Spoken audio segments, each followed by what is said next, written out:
Hey, all, Scott Horton here to let you know Pizza Noir, Book 1 by Denver Day is now available at your local bookstore and Amazon.com. Grab a cold cup of coffee and follow Tacoma, Washington Detective Rick Thompson as he investigates the mystery behind the mass murder of dozens of hot young strippers and roller derby girls all across the West, while he learns new things about the world and himself. Pizza Noir, Book 1 by Denver Day. Normal, as we knew it, is a thing of the past. Find it at scotthorton.org/books or scotthorton.org/Amazon. All right, y'all, welcome back to the show. I'm Scott Horton. This is my show, The Scott Horton Show. Hey, everybody, Jacob Hornberger. He's the founder and the president of the Future of Freedom Foundation. And he writes there almost every day, every other day or something. And the latest is the United States lost the Cold War. You don't say. Yeah, I do say. It's just amusing to see people celebrating, the end of the Cold War and the fall of the Berlin Wall, and those things are certainly things to celebrate. But this notion that the United States won is ridiculous. The truth is, Scott, that the Soviet Union lost the Cold War, and so did the United States. Look what we ended up with as a result of the Cold War. We ended up with a huge national security state apparatus consisting of a vast military establishment, what President Eisenhower called the military-industrial complex. We ended up with a CIA, an NSA, all the things that are inherent to totalitarian regimes and that were, in fact, inherent to the Soviet regime. In fact, when Eisenhower gave his farewell address in 1960, he admitted this. He says, look, this huge military-industrial complex is alien to our form of government. We've never had it in the history of this country. He said it was necessary because of the Cold War. I dispute that. I don't think it was necessary or beneficial. But certainly once the Cold War ended, this whole great big national security state apparatus should have gone with it. And it didn't. It has essentially become, in the eyes of the military and the CIA and the NSA, a permanent part of America's governmental structure.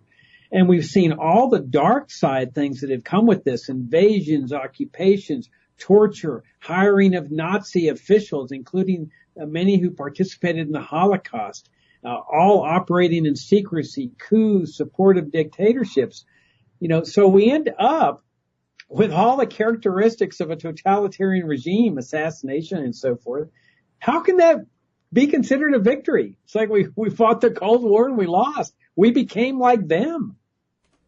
I'm reminded of, a couple of things here. First of all, Chalmers Johnson was the great anti-war voice of the last decade.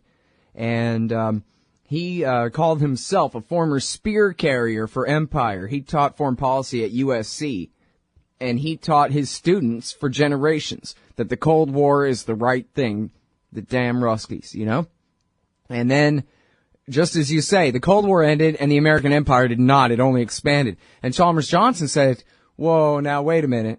What's going on here?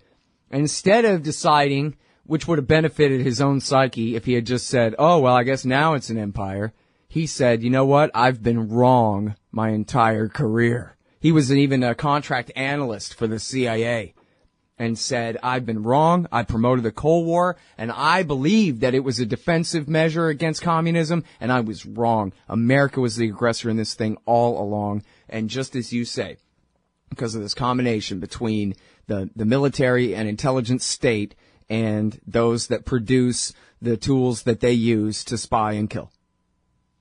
Yeah, I'm glad you brought up Chalmers Johnson. As you know, he passed away 3 or 4 years ago, and he I think was a real giant in alerting Americans to the bad direction that the United States took in the Cold War. And his 3 books, his trilogy of books, starting with Blowback, where he essentially predicted that 9/11 was going to happen as a direct result of foreign interventionism in the Middle East and in Afghanistan, is just awesome. It's just an absolutely awesome trilogy of books. I couldn't recommend it more to people. And if they want to just get a taste of what Chalmers Johnson was writing, all they have to do is just Google Chalmers Johnson. There's a multiplicity of essays that he wrote that are just absolutely fantastic that are online. And that's essentially what happened. You know, instead of fighting communism with freedom, I mean, that's really what we should have done. That our heritage is freedom. It's free markets. It's limited government. And instead of doing that, we adopted the totalitarian model. And as I pointed out in my blog post today, it's a very interesting admission by the New York Times last week.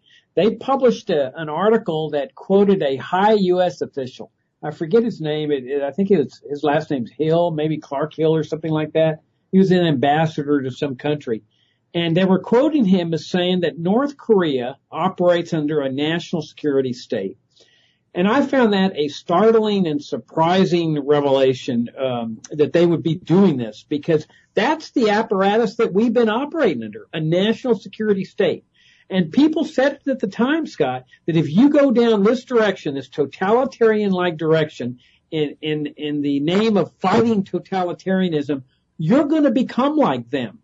And we can see it all across society, the militarization of American society, you know, the flyovers and praising the troops at big sporting events and in church services, and the militarization of the police. We see that increasingly. These are all the things that were going on in the Soviet Union, you know, the big parades in Moscow where the troops would go pass and review and the big tanks would come by and everybody would go gaga. This is the direction America took to fight the Cold War. In order to so-called defeat them, which was really just a process of making them spend more money than the federal government was spending, we essentially became like them. And now notice that everybody just assumes that this apparatus, which Eisenhower said was an alien form of government, and which Truman said about the CIA had become a sinister force. This is as far back as 1963.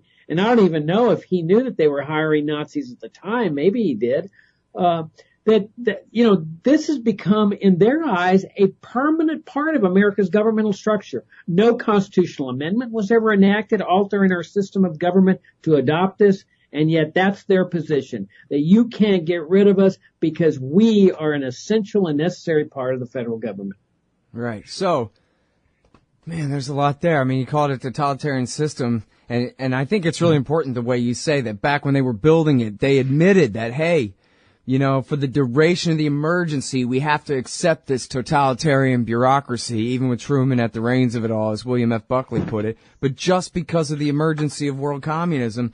But other than that, no, of course we would have a limited constitutional republic and all that. And yet now here we are, so many trillions spent, uncounted trillions spent on establishing this thing all along, generations raised up with, hell, just look at the last generation is raised up at permanent war with, they don't even know what peacetime even means. The kids growing up now, but generations of this, my whole lifetime and the lifetime of my father before me, right, is basically, the entire military industrial complex. It is normal. And it's, as David Stockman put it, the great deformation. Think of, if it was Ron Paul automatically, just how severe the correction would be. Oh man, we gotta go to break. Right back with Jacob Hornberger. Hey, Al Scott here for Whole Food Multi-Complete at WholeFoodComplete.com. Whole Food Multi-Complete is an entire supplement program in one bottle containing 100% RDA of vitamins and minerals, plus live probiotics, digestive enzymes, antioxidant herbs, energy nutrients, and more. It's made in America using real foods and live probiotics. No chemical synthetics. It's soy-free, gluten-free, and independently tested and verified. They're so sure you'll love it, they're taking 20% off your first order with coupon code Scott Horton. Satisfaction is guaranteed at WholeFoodComplete.com. All right, you guys, welcome back. I'm Scott Horton. It's my show, The Scott Horton Show. I'm talking with Jacob Hornberger. He's the founder and the president of the Future Freedom Foundation there at FFF.org. He's been really writing up a storm this last week, too. Go and check out his blog there. He's got one on Max Boot, the coward, on antiwar.com today. This one is the United States lost the Cold War. That's what we're talking about, how they tore down the Berlin Wall and moved it to Washington, D.C., and turned America into the Soviet Union, complete with night raids and bogus trials and bogus elections and everything I was told about the evils of communism when I was a kid. Virtually all of it you could apply to the American system now. But so as I was trying to ask, though, is Jacob, it's been generations of this. The national security budget for the last 7 years or so has been $1 trillion a year when you include VA care and the care and feeding of the hydrogen bombs under the energy department here. It's $1 trillion a year. So I don't know if it's possible for my little brain to imagine just how distorted the American economy is in favor of this system. And if we did have Ron Paul, who just, with his magic force field, to protect him, just executive ordered this entire thing right out of existence up there, then just how severe of a shock would that be? How many people are we talking about thrown out of work?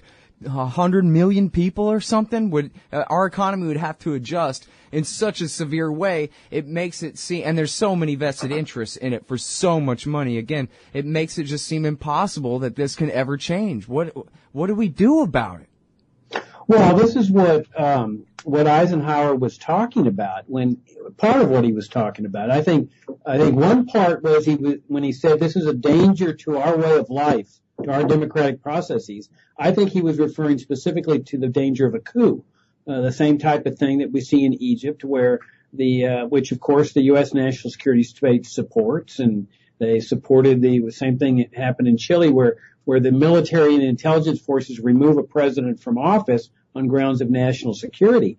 But he was also saying that the insidious effect that this whole process has on economic activity. And he was saying that you have all these projects, military projects in congressional districts all across America, so that if anybody starts talking like you do and says, well, maybe we ought to get this thing canceled, immediately the whole machine mobilizes and within a congressional district, for example, and says, contacts our congressman, don't you dare stop this project here. We're doing our part. We're putting together the bolts for this particular military weapon, and you're going to cost us jobs, and our community depends on this. And you see it all across America. You got cities that live in constant fear of losing their military base. And so you're right. When you put an entire nation of people, or at least a large portion of the nation, dependent on this military largesse, which is really just like welfare, it makes it extremely difficult.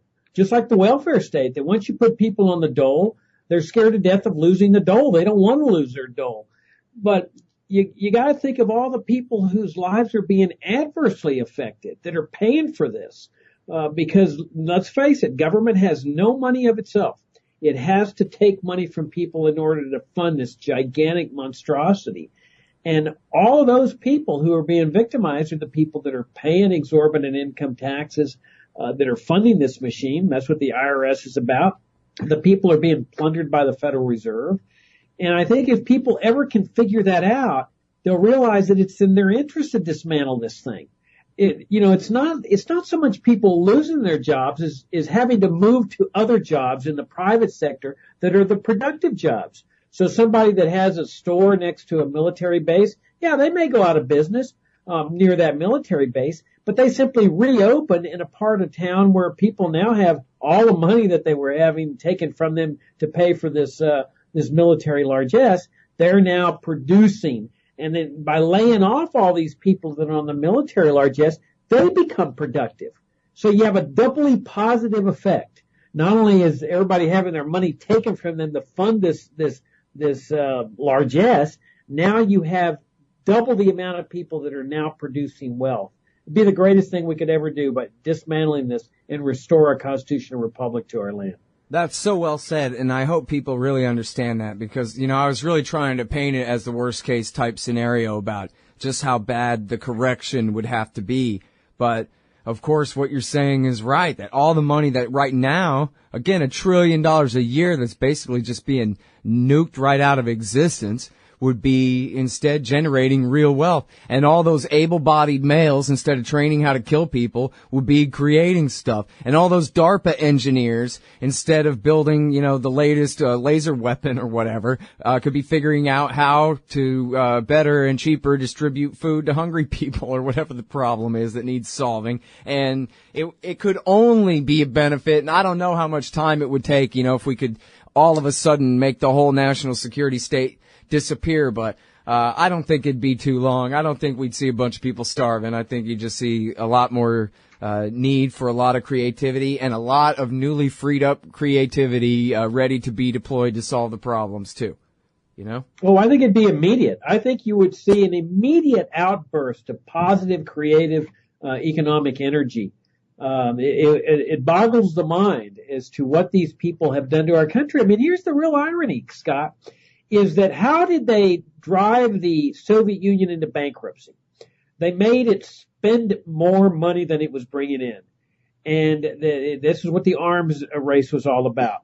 But, and the conservatives were largely responsible for this, but what conservatives were ignoring is that our government was spending large quantities of money also. Now, we had an enormously bigger private sector to fund this, so we could outdo the Soviet Union. But the problem is that the government sector has continued spending ever increasing amounts of money. And so if that forced the Soviet empire to go bankrupt, why wouldn't the same principle apply to the American empire? Same thing. And just look at it, $17 trillion debt. And, as an economist, I'm really a great anti-war guy, but I saw David Stockman on Fox News saying, hey, this is just the same as the last bubble. Of course, newsman, your stock portfolio is doing good. Now is the upside of the bubble, but it's just a bubble. Another fake prosperity, just like last time. It's all driven by paper money, and it's all just going to collapse again at some point in the next couple of years anyway. And seems pretty obvious that, as even TV will admit, yeah, real wages pretty much haven't gone up since 1972. Or what? Yeah, why do you think that might be? Yeah, I mean, this is what happens when you have a giant socialist type apparatus, and we've got a double one.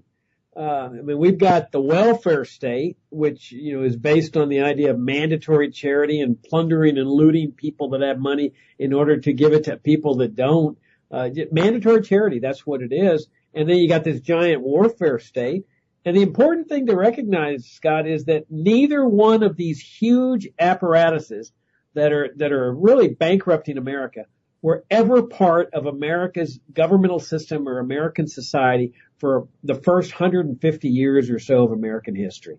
Maybe a little bit less, 125 years or so with the welfare state.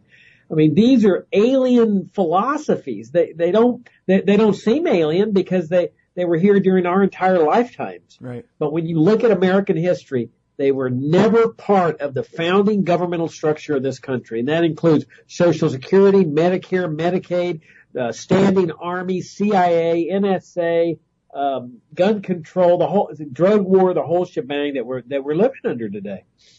Well, now, I mean, they did have that giant so-called return to normalcy even after World War I. But then again, they were kind of always after South America, so it was maybe a much smaller military-industrial complex. But, when Smedley Butler was rattling off that list of countries he had invaded for the cronies back in New York, there was a bit of a war machine already going, of course. But obviously, yeah, after World War II, they just said, as Senator Vandenberg said, get out there and scare the hell out of them, Harry, to President Truman. That, yeah, you're going to have to make up a big lie that the Soviets are coming for us so the American people will go along with us plundering them without limit.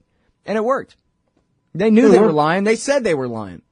Absolutely. And that you saw a variation of it with the Vietnam War, where they said, oh, we've been attacked at the Gulf of Tonkin, and so everybody gets all riled up, and we end up wasting 58,000 American lives there. And it just goes on. And when are the American people finally going to say, stop, let's restore our republic to our land? No time like the present. Thanks so much for your time again on the show, Jacob. Good to talk to you.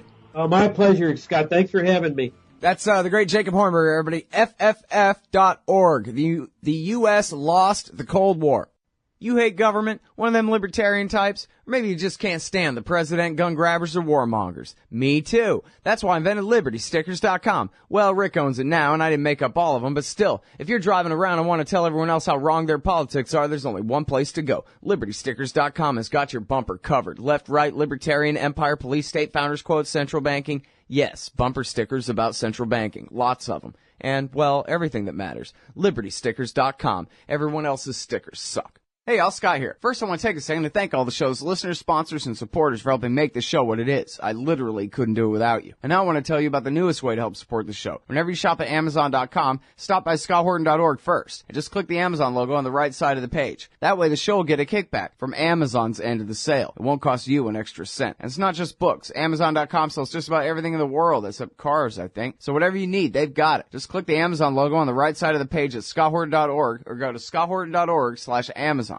Hey, y'all, Scott Horton here for WallStreetWindow.com. Mike Swanson knows his stuff. He made a killing running his own hedge fund and always gets out of the stock market before the government-generated bubbles pop, which is, by the way, what he's doing right now, selling all his stocks and betting on gold and commodities. Sign up at WallStreetWindow.com and get real-time updates from Mike on all his market moves.